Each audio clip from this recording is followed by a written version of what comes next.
So I get asked the question a lot, why should I address different leads differently? Like, why should I say something different in my first email or first phone call? Why should I say something different than I do to this particular lead, one that comes direct from the manufacturer as opposed to a third-party lead, maybe one from Edmunds or Auto Trader or something? Why should I vary what I say? Well, I mean, the number one reason you should vary what you say is because they're not all in the same place in the purchase process, right? So somebody who submits a third-party lead from, an Edmunds, a KBB, an Auto Trader, something like that, they don't even know what they want to buy yet. They're trying to see what's out there.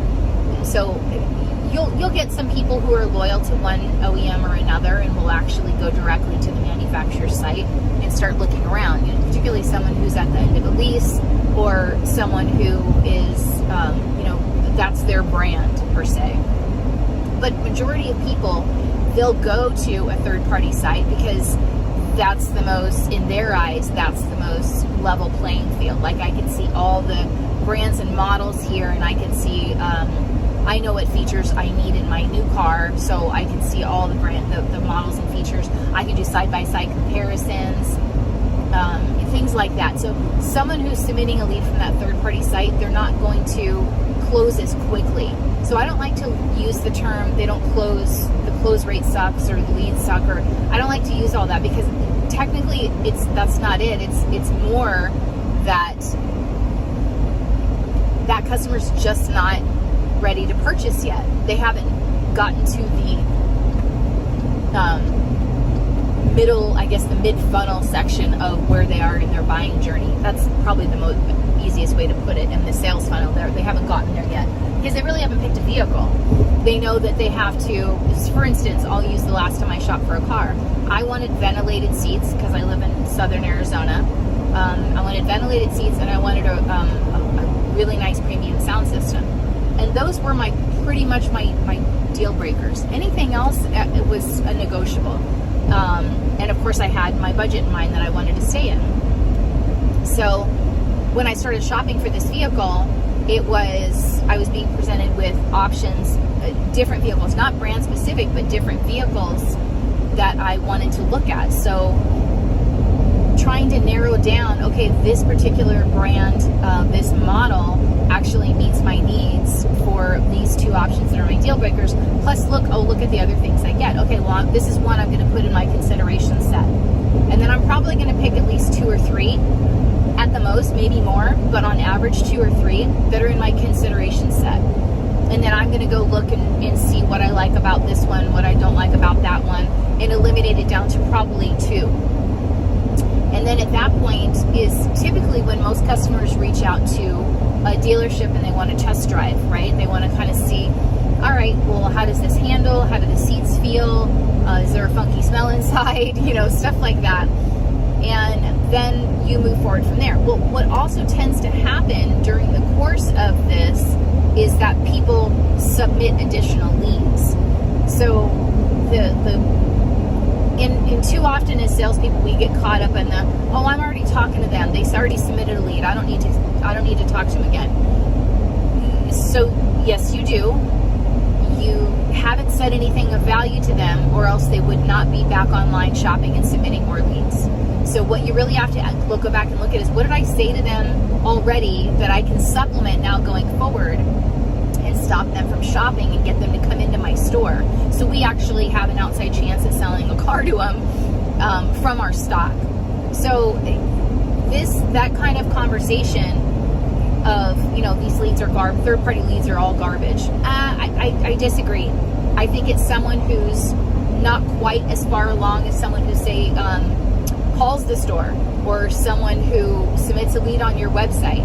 Someone who submits a lead on your website, they actually know they're going to buy your brand, and they know they're going to buy probably at least 1 or 2 specific models between that your brand sells.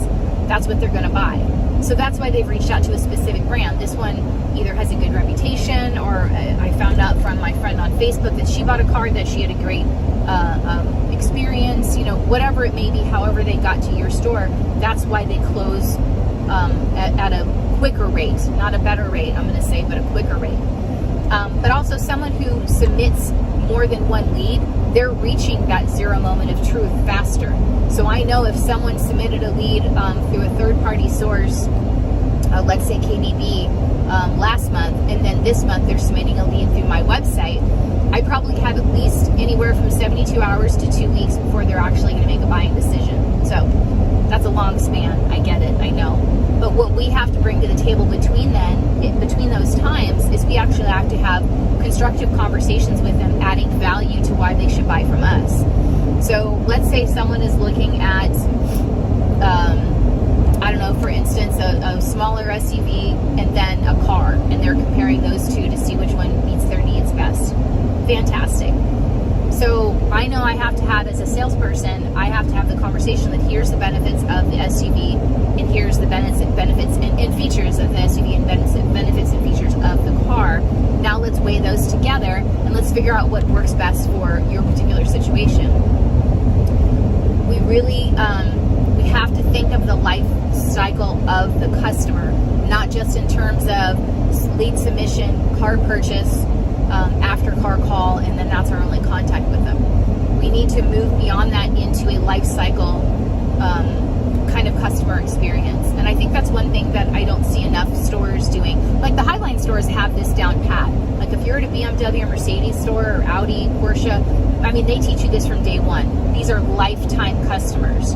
We want to keep them for as long as they are owning, want to own cars. We're going to keep them in our little biosphere, our BMW or whatever, Mercedes biosphere that we have. So I think that's where some of the other brands, the Asian brands and the domestic brands, Ford, Dodge, I think that's where a lot of these brands kind of, I don't want to say drop the ball, because that sounds like it's intentional, but I think that's where they fumble a little bit, is our stores are so concerned with, well, we're going to sell them this one car, and we're going to try to make them happy, we're going to do everything we can, or we're going to lop their head off and make a bunch of money off them. But you have to stop thinking that way. You have to start thinking of, I want this customer to not think, oh God, I got to buy another car. I want this customer to say, you know what, we need a new car. Why don't you go ahead and call John and let's get it started, and not make it such a painful experience anymore. I mean, that whole, sitting in the dealership for 4 hours while we argue about, $8 on the payment per month, that's just not gonna, I don't feel like that's the way that we're going to be selling cars in the future. So the sooner we acclimate ourselves to creating that great customer experience from the first second they talk to us on the phone or email or whatever it is, right through the life cycle of that customer when they're buying their 5th, 7th, 10th, 20th car from us, we want to be that one-stop life cycle type of customer experience. So the sooner you can make sure you're responding to those leads individually by where they are in the purchase funnel, the better your follow-up game after they purchase the car, the more constructive and creative you can get with your verbiage that you put into your emails and your voicemails, the more you stand out from the competition, and the more you're going to be able to retain that customer and build that rapport, not just for this sale, but for a lifetime of sales. And that should really be your goal. If you've been at one dealership selling one brand for more than 3 years, you should have a decent book of business, not a fantastic one, but a decent book of business to start asking for repeat referrals. If you've been there for 5 years or 8 years or more of the same dealership selling the same brand, you should be 20% counting on what traffic's coming into the store via the internet, phone, walk-ins, and 80% should be generating your own book of business based on your repeat and referral customers. And if that's not the way it's set up, you got to get there.